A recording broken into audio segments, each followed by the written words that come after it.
The total extended blackout recently in Spain and Portugal brought home to me just how reliant we are on our national grid. Well, instantly the numpties were online with, "How are you EV drivers going to drive now? Huh? Screwed, aren't you? You can't drive anywhere. I'll stick to my petrol." Is anyone really that stupid? How do you think they pump up the petrol from the underground tanks at your local petrol station? How does the cashier operate an electric till to take your cash? Or how do you use a credit card terminal with no power? It's just plain crazy. But it did make me wonder which would cope better if we ever do get extended power cuts in the future, EV or ICE. Also, more importantly, how would you counter this if you were worried about it? So here we're going to have a look into PV panels, domestic wind turbines, home batteries, heat pumps and EVs, particularly those with V2G technology, with an aim to becoming much more self-sufficient in electricity. I'm Dave, this is Dave Takes It On. We have a very healthy comment section, so if you've got something to say, please leave your offering down below. Many will get a personal reply. Well, it's clear that there's a huge revolution in the installation of solar panels and an ever more dramatic increase in home batteries. How do they work? What do you need to consider? How do you get such complicated systems all working together in perfect harmony, as Coca-Cola famously sang? Well, back to the basics. We get our electricity from the national grid, and it does a pretty good job. The worst failure on record was back in the 70s. I was actually living in an all-electric new-build house in Newquay down in Cornwall, and that was down to various unrest and strikes, not a technical failure. The miners went on strike, and the power stations back then were mainly coal-fired, and they couldn't get any coal. We got a mandatory industry 3-day week to try to cut our electricity consumption. And when that didn't work, we got rolling blackouts. We actually got a schedule of when we would and would not get electricity in our homes. Yeah, it was really serious. But that was not a direct result of a failure in the grid. Yeah, the grid could have had various alternate fuels as a backup, but around the world, grids were mainly coal and none of the other countries were affected.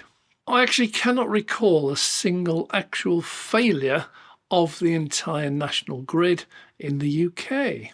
Yeah, components will fail, all things do, but generally they're very localised, like storm damage bringing down power lines.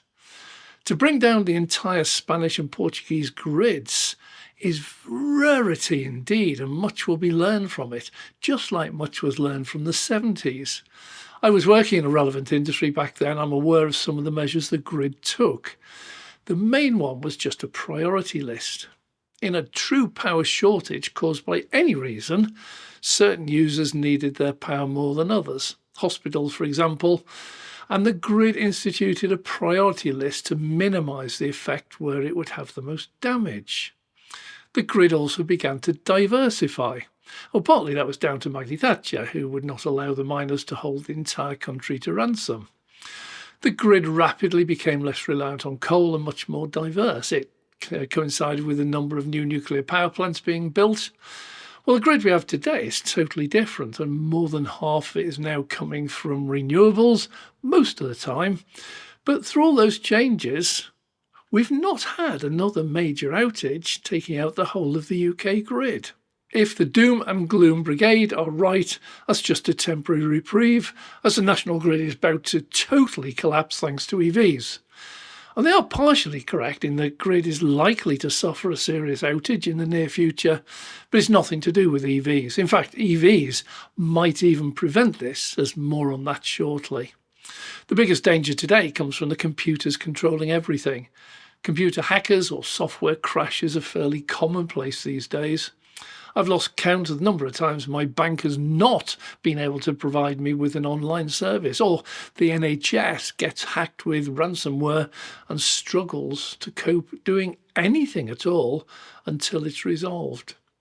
Well, if the national grid computers ever got hacked, the entire system could be shut down with the click of a mouse in Lithuania or the Philippines.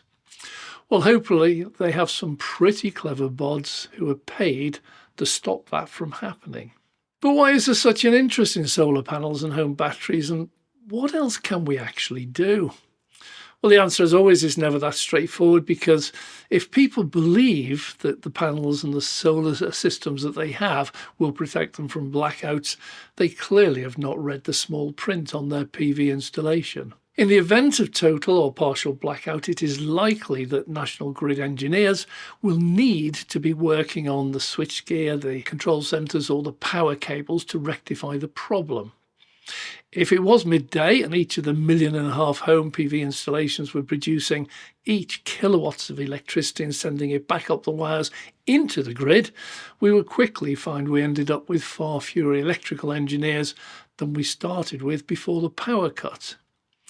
Well, that is why all domestic installations cannot supply electricity into the grid during a power cut. And the quickest, easiest and cheapest way to guarantee that is just to have an inverter that can only ever produce electricity from the PV panels based on the voltage and frequency of the grid. If the grid goes down, the inverter shuts down. So in a power cut, the majority of PV installations simply instantly shut down. This also means you cannot use that PV electricity in your own house. It may be sunny, you may have a 4 kilowatt array churning out massive electricity. You cannot use it. Well, note the word majority. It is simpler and cheaper to have these inverters, and that means that they would have had zero effect in Spain or Portugal, although systems would also have been shut down. But you can now buy inverters that do not shut down in a power cut. And while this might seem to be not very friendly to electrical engineers, these too need to shut down any electricity going back into the grid during a power cut, and they do. But shut down in this case simply means shutting down the ability of the inverter to pump any electricity or release any electricity into the national grid. It doesn't involve shutting down the inverter. Panels will still produce electricity, the inverter will still invert it into mains, and the house and battery can carry on using it perfectly safely. Just none of it can escape out of the house. The majority of people installing PV panels are not even aware of this difference, and truth be told, most will not care. They bought their panels as an investment, and they do that perfectly well. Far fewer will have bought their system to go off-grid in the event of a power cut. Well, technology does crack on at a rare old pace, and there are now many on-grid, off-grid inverters on offer, and the cost of these new inverters with off-grid capabilities is falling. But it is important to be aware of the difference. An off-grid inverter is designed to operate off-grid only. It has all its needs built in and does not need to get any data from the grid. Indeed, it is specifically designed not to take in or need grid electricity. A grid-connected inverter with off-grid backup is very different. It is designed to operate on-grid all times, but allow it to continue off-grid during blackouts. So because the majority of PV installations would have also been shut down in Spain and Portugal, let's go all the way and start specifying an off-grid backup in our installations here in the UK. Well, one immediate problem springs to mind. It goes dark. So these can only provide electricity to the house during the day, well, just when you need to turn on your lights. That's ironic. These are therefore normally connected to home batteries. During the day, the batteries are charged up and any excess electricity supplies the house. Once the batteries are full, excess electricity runs the house, but any excess from that is fed into the grid. You get paid for that. If the grid does go down, the panels will still operate in daylight. But here a really interesting thing happens that baffled me the first time I installed one of these. With an off-grid system, or a grid-connected system with off-grid capabilities, the panel will always give you the maximum output up to the capacity of the system. In plain English, if it's grid connected, if you have a 4 kilowatt system capable of pumping out the full 4 kilowatts and you have a 4 kilowatt inverter and the only load in the house is a 100 watt TV, then 100 watts of the power it produces will be used in the house and the rest will simply, seamlessly be exported to the grid. Now, if the grid fails and the system switches to off-grid, all the panels will produce will be the load in the house. And if the batteries are fully charged and the only load is that 100 watt TV, that is all the PV panels will produce, 100 watts. Any excess it could produce simply has nowhere to go. It really is weird seeing a 4 kilowatt installation in full sunlight at midday actually producing 100 watts. Well, the home battery expands the use and effectiveness of the PV array at all times. The battery will top up during the day, generally act as a store for when the PV stops producing. The house runs therefore mainly on the PV panels during the day and on batteries at night. During low PV production, the house can draw from both the panels and the battery. Well, we finally have a system that will operate the house in a full-blown power cut. The inverter effectively just switches off any export electricity and just keeps running, powering the house. In terms of size, most home batteries are around about 10 or 15 kilowatt hours capacity, and most houses use less than 10 kilowatt hours per day. Also, don't forget, in a true blackout scenario, you're highly unlikely to turn on the usual things. You probably won't do a load of washing or run a tumble dryer or leave lights and TVs turned on when no one's in the room. You would effectively, automatically just ration your use, and that consumption would therefore be far less. And much of that could be supplied by the PV panels during daylight. In full sun, a 4 kilowatt array, even in Manchester, is capable of producing that 10 kilowatt hours in a day. Well, the biggest challenge is first working out the correct size and capacity for your system. This is an art in itself. Many believe the maximum allowed is 4 kilowatts. That's simply not true. The government made it mandatory for the grid to accept and connect a domestic PV system to the grid as long as the inverter cannot supply more than 3.68 kilowatts to the grid. You can happily install a much larger array of panels, as big as you want, but if the inverter goes above 3.68 kilowatts for export, you need to apply for permission from your DNO. Now, they often say yes, they can say no, or they can make you pay for the privilege. PV is normally the first choice because mostly because of the relative low cost, and most people will install the maximum number of panels their roof will allow or their budget can afford. But PV panels do not produce at night, so many people will actually have a look at small wind turbines. Wind turbines are brilliant for two reasons. They can operate 24 hours a day, not just for a handful of hours around midday. Second, because they produce far more of their power during the winter months when your domestic electricity demand is highest. There are two serious reasons why they're not brilliant.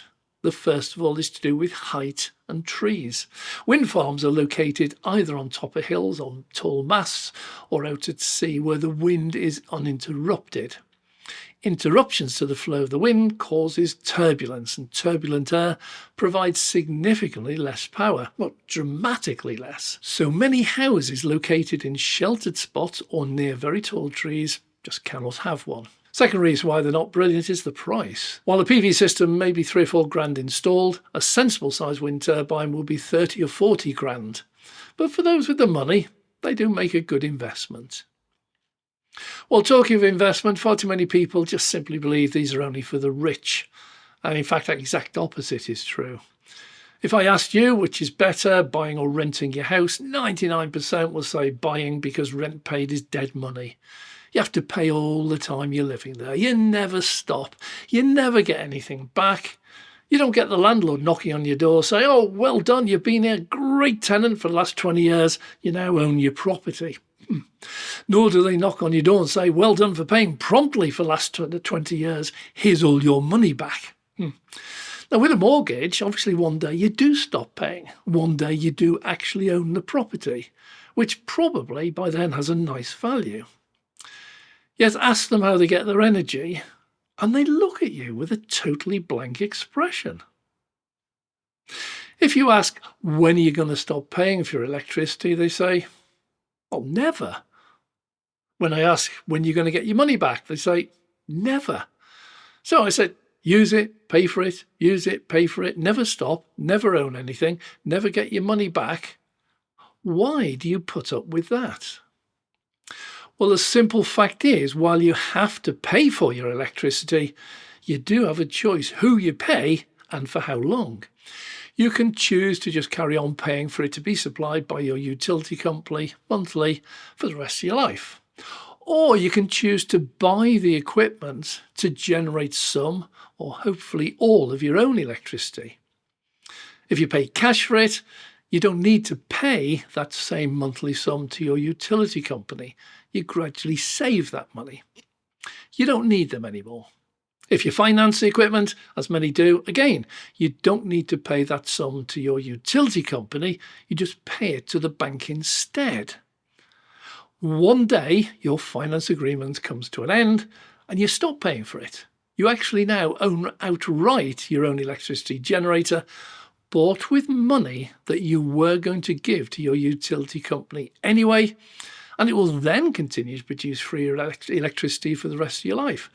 Or in many cases, the rest of your life then continue producing more for your next of kin. What the short-sighted do not understand is they think solar PV is a cost they can't afford. In fact, it's just simply an investment, and that investment has a return. If it costs you £3,000 to buy it and it saves you £300 a year from your electricity bill, it'll have a payback of 10 years. Put simply, someone who chooses to carry on using the utility company today will have paid exactly the same total over the next 10 years and have absolutely nothing to show for it compared to someone who chooses to buy a PV system today. After 10 years, they will own their own installation outright, and it will continue to provide that electricity, that £300 worth of electricity for the future at no cost at all. I call that free electricity. I mentioned earlier EVs might save the grid from total collapse. I do need to explain V to G.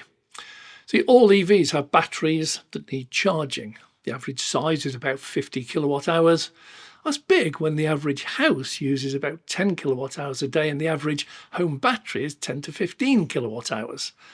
But we can't use it yet. The latest generation of EVs are now being equipped with bidirectional charging or vehicle-to-grid capability, V2G. Plug in your car and the car can take in a charge to fill the battery back up, or it can discharge the battery and run anything you like, including your home. Yeah, they're here already. Famously in America very recently, with one of their frequent wildfires in California, a number of F-150 Lightnings, Fords and Tesla Cybertrucks were brought in specifically to power houses and shelters when the grid shut down. Without them, they would have had a total blackout. Well, this raises the fascinating prospect of using your EV when you're not using your EV. In normal use, it sits in the drive or garage, often plugged in, but doing nothing. Most cars only actually drive for about 10% of their life. 90% they're idle. So how about plugging into the grid and trading electricity? Yeah, the grid will buy your electricity from you if you're not using it. If you get in at 6 p.m. at night and won't be using your car again, trade electricity. If you've got a full battery and the grid is struggling to cope at peak times, sell them some of yours at peak prices. Then around midnight, when the price of electricity crashes off peak, buy it back and charge your car for tomorrow. 1 million EVs, each with 20 or 30 kilowatt hours allocated for trading. You have obviously never trade it all. You might need your car. And if they're all plugged in at the same time, it's actually a pretty substantial local grid in itself. Now go one step further. If you're at home and not driving, plug your EV in, top up your batteries for free from your own PV panels. Then, when you enter a period of peak grid demand with 20 or 30 kilowatt hours of free electricity in your battery, the grid will buy that back from you at peak prices. If you don't need your EV the next day, then wait until your panels begin generating the next day to recharge it. If you do need it, top it up overnight at cheap off-peak rates. Well, this means the houses and EVs will actually become their own local grid. And because electricity always travels the shortest distance possible, your neighbour will be running their houses directly off your EV and others nearby, not off the national grid. Now, with enough EVs plugged in, the national grid might never need to provide any electricity at all, either for domestic use or for charging your EVs. And the beauty of this system is the national grid does not need to do or pay anything at all. This will happen automatically. If your EV is currently providing the power for your home and has some left over to power your immediate neighbour, and most of your nearby neighbours are doing the same thing, then the national grid will just see a huge drop in demand from your location. If you already have solar PV, then your house is already set up for exporting and getting paid for electricity that you produce, whether that's live from your PV panels or whether it's stored in your EV battery. Now, a word of caution, this is nowhere near as easy as it sounds. Many viewers comment on how complicated it is just to optimise the panels with the home battery and charge your EV. Which takes priority, home battery or EV battery? What happens to excess power? Can it be used, stored or sold back to the grid? Which gives the best return? Well, I recently met Ollie, who's the CEO of a company that can help you with all this. For years, he's sold and installed renewable energy systems of all kinds, and often that was to existing customers, existing users who maybe just wanted to expand or add to what they already had. And more, he found customers who just couldn't optimise what they already had to the best effect. Some systems ended up fighting internally for any excess power. Well, he just linked his knowledge of renewable energy with his computer and software skills and began creating a single program that would do exactly that. But let me ask Ollie to explain. If someone has got, say, a panel or a battery or thinking of it, where do your customers come from? Is someone who's already got it, can't get it working, or someone who's thinking, let's go to one company and get the whole thing working? Yeah, so the idea behind Energy Genie is no matter where you are in your journey of setting up renewables in your home, if you've just got, say, solar and battery storage, and then you're thinking of, say, getting an EV or a heat pump maybe later on, then we can add those into the mix. It doesn't matter where the customer is in their journey, so you don't have to have everything. But as long as you've got something, so as a minimum, solar and battery storage, then we can definitely make some huge benefits to customers. Okay, one question. We've come recently from a wind turbine stand. Yep. Can you integrate those as well? Absolutely. Oh, excellent. So literally the whole package. Yeah. And you work with all of the utility companies. So whether you're with Octopus or OVO or British Gas, whoever you're with, do they all have packages of their own, or do you sort of hijack it and run how does it work? So the way that Energy Genie works is obviously we integrate all of your devices together on one platform. Yeah. And then as a customer, they will, say for instance, they might start off being a British Gas customer because they've say been a loyal customer for years. Yeah. So they've thought, okay, I'm going to stay with British Gas, but after a few months of running Energy Genie, we will then make a suggestion to a customer and we'll say, actually, yes, you could stay with British Gas and you'll make X amount of money, or a better product and a better tariff would be XYZ by another company. So that's really interesting. So we're completely independent and we can give that free and impartial advice. So that means that the customer doesn't have to do a lot of analysis of their own. No. They can get you in, put a basic package in, whoever they're with. Yep. And then at some time you're going to say, well, hang on, that works, but you can do a lot better than that. Absolutely. And are there any utility companies or energy companies you can't work with? Nope. Nope, so it doesn't really matter. As long as the energy provider has what we call a time of use tariff, so you have at least a 2-tier, so you have an off-peak and a peak, then we can work. We can work with would that be economy 7 as well? Yeah, exactly. As long as it's two, like I say, as long as you've got a 2-tier, so as long as you've got an off-peak and a normal peak time, then absolutely fine. So this must get quite technical because you've got panels which are producing variable power as the clouds go and the sun goes. You've got a battery which can store or give out. You've got an EV in most cases which can take out an awful lot. And you've got you in the middle. Sort of saying who wants what when. And that's why our software is called a smart software service, because we make those very key decisions at the right time, at the right moment, every day, to make sure that your car is always charged, your house battery is doing the right thing, and you're trying to utilise what you're generating from your solar PV or wind at the right time to make sure that, one, your home is running at the cheapest possible way, and also to try and make you a little bit of money because you've invested so much money in your tech, so we're helping customers' return of investments as well. Well, in short, no matter if you have a dysfunctional mishmash of components already or want to begin from scratch, there is now a software program that knows what it is doing. Now, today we might cope without him, but in future, when EVs all have V2G and more houses have PV and home batteries, many people will just simply turn to the experts to help them. Ollie might well be one of them you want to call.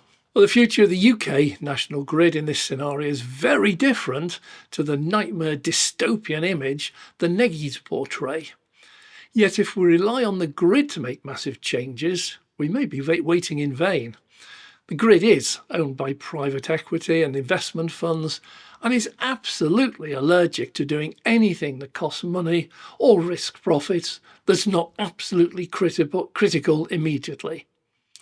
Could this be an easy way out? Could we all, in the future, simply plug all our EVs in all at the same time when we're not using them and trade electricity to run the grid ourselves and provide an income, and at the same time actually prevent a total grid collapse like in Spain and Portugal? I'm Dave, thanks for watching.